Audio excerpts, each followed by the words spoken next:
Veja as nuances e as variações possíveis dessas eleições. Por 70 mil votos, ele não vai para o segundo turno e ele poderia ter ido para o segundo turno no lugar de Ricardo Nunes.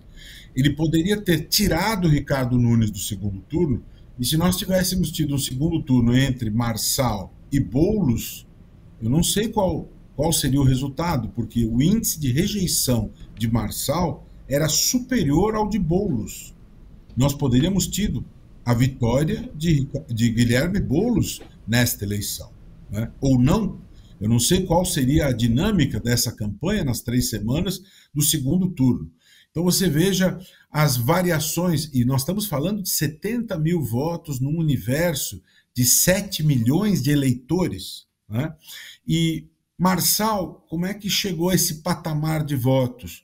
Alavancado pelas redes sociais. A importância das redes sociais como instrumento de ação política, de força política. O indivíduo que até outro dia não era tão conhecido politicamente, quase chega ao segundo turno de uma eleição da maior cidade da América Latina, né? Portanto, isso tem muita relevância. Em segundo lugar, histórico percentual de reeleições no Brasil. Nunca tivemos tantas reeleições. O que isso nos mostra? Qual a importância deste número? A força da máquina. A máquina administrativa tem um poderio absolutamente determinante. No caso de São Paulo, isso ficou muito claro. Quanto às obras, o poder da máquina faz a diferença. No caso, também houve uma coligação com muitos partidos que garantiu muito tempo de propaganda na TV, mas a máquina administrativa, o uso da máquina tem força, e ainda também a questão das emendas, né? Tivemos no primeiro turno um balanço mostrando que 93% dos prefeitos das cidades beneficiárias das emendas PIX conseguiram a reeleição, um número astronômico, né? Aí se pode entender o porquê da reação tão complexa por parte da Câmara dos Deputados, do presidente Arthur Lira, em relação a essas ações da Abrage, do PSOL, da PGR, em relação a essas questões que buscam transparência nas emendas parlamentares. Então, essa é uma reação à questão, a força do orçamento secreto nas reeleições. Essa é uma leitura importante. Os muitos casos de compra de votos nessas eleições, ou seja, a compra de votos é um problema grave e vivo no país que precisa de uma ação muito forte por parte da Justiça Eleitoral. É necessário começar desde já um trabalho de comunicação em massa, mostrando os efeitos nefastos, devastadores da compra de votos para a sociedade. O que significa a compra de votos? Como ela impacta na vida da sociedade?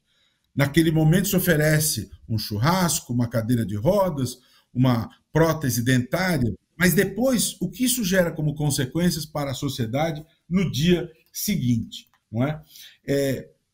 Outras questões também importantes, a participação das mulheres na política. Houve uma pequena melhora no legislativo, no executivo, os números evoluíram um pouco. No legislativo, estamos beirando aí a 20%, no executivo, beirando 15%, 16%, mas ainda são números pequenos, né? É necessário que nós possamos avançar. As mulheres venceram em 2 capitais das 27, ainda são números pouco significativos, porque as mulheres são a maioria da população. Então, é aquela discussão em relação a como garantir espaço de participação político para as mulheres. Eu sou defensor de um número de cadeiras garantido para as mulheres, não é? Então, esse é um outro ponto que precisa ser analisado.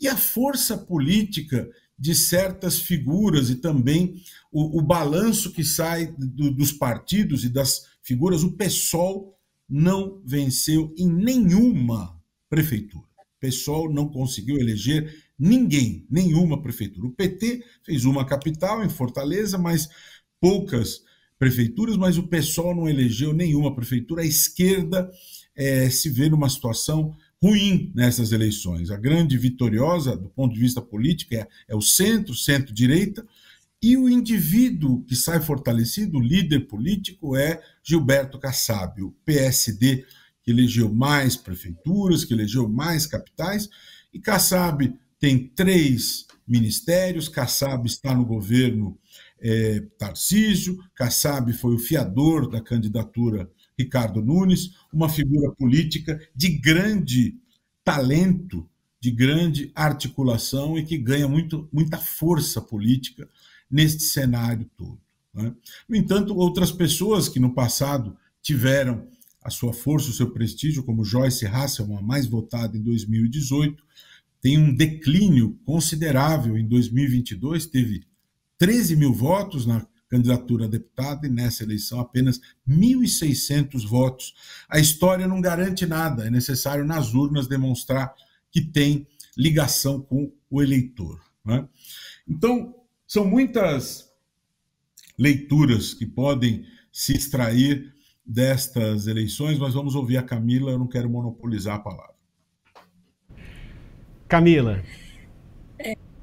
Jesus, Liviano, na verdade, o que mais me chama a atenção nessas eleições é, novamente, né, sobre essa discussão da importância na democracia, no processo eleitoral, de que os cidadãos eles tenham efetivas informações verídicas dos seus candidatos, acesso aos objetivos desses candidatos, propostas, informações que, de fato, sejam importantes para que eles tomem decisões sem influências distorcidas, que eles possam efetivamente, nós possamos escolher os candidatos que de fato condizem, como o Liviano falou, com os nossos que nos conectam, né, condizem com os nossos valores, os nossos interesses.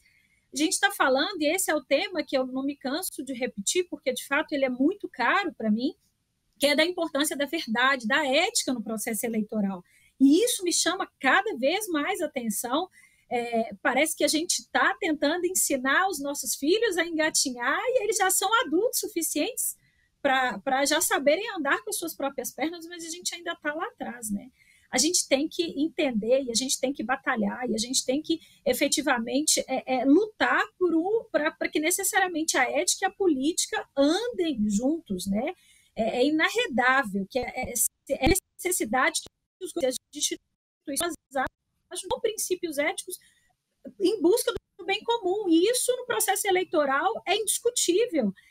A gente tem que exigir essa responsabilidade, essa transparência em todo esse processo eleitoral, e eu não acredito, eu, na verdade, ainda estou pensativa sobre quais foram os caminhos dessas eleições, efetivamente, as escolhas das permanências, na maioria, em relação a quem já estava no governo, se foi por desespero dos candidatos disponíveis ou se foi por uma escolha efetiva da capacidade de quem está lá dentro, porque há ainda muita mentira no entorno de tudo isso, né?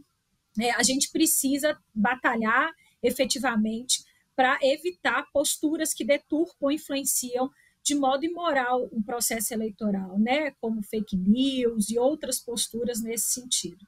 A gente só vai ter uma sociedade politicamente mais saudável se a maioria dos participantes, ou quanto mais esses participantes, eles forem vistos, né, com ações de coerência ética, quando eles mesmos difundirem posturas éticas. E eu acredito que a gente ainda está na contramão disso tudo.